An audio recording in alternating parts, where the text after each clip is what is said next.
Bienvenue dans ce nouveau numéro de votre série, l'histoire de la CAN consacrée à la 8e édition de la Coupe d'Afrique des Nations.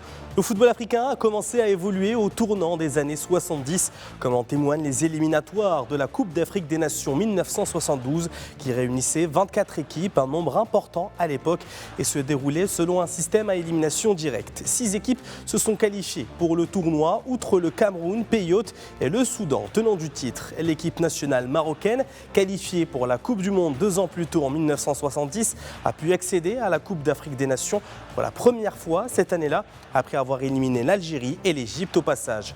Le Togo a créé la surprise en se qualifiant aux dépens du Ghana grâce à une victoire au cœur de sa propre capitale Accra.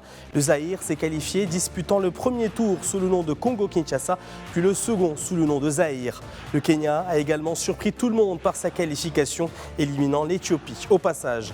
Le Cameroun a choisi d'accueillir le tournoi dans les villes de Yaoundé et Douala, la première accueillant les matchs du groupe A qui a vu le pays hôte se qualifier en tête du groupe avec 5 points, un point devant le Mali, tandis que le Togo et le Kenya ont quitté prématurément la compétition. Dans le deuxième groupe, les Lions de l'Atlas n'ont pas réussi à se qualifier pour les demi-finales, se contentant de la 3e place après 3 matchs nuls consécutifs. Le Maroc a été éliminé de la compétition à la différence de but avec le Congo-Brazzaville. De son côté, le Zaïre a réussi à prendre la tête du classement avec 4 points, tandis que le champion en titre, le Soudan, a terminé dernier avec seulement 2 unités.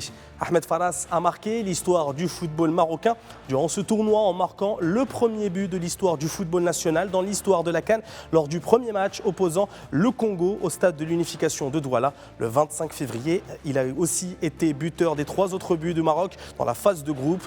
En demi-finale, le Congo a réussi à éliminer le Cameroun, pays hôte, avec une victoire sur le fil grâce à un seul but marqué par Berende Minga au stade Omnisport de Yaoundé, tandis que le Mali a mis fin au rêve du Zaïre après l'avoir battu par 4-3.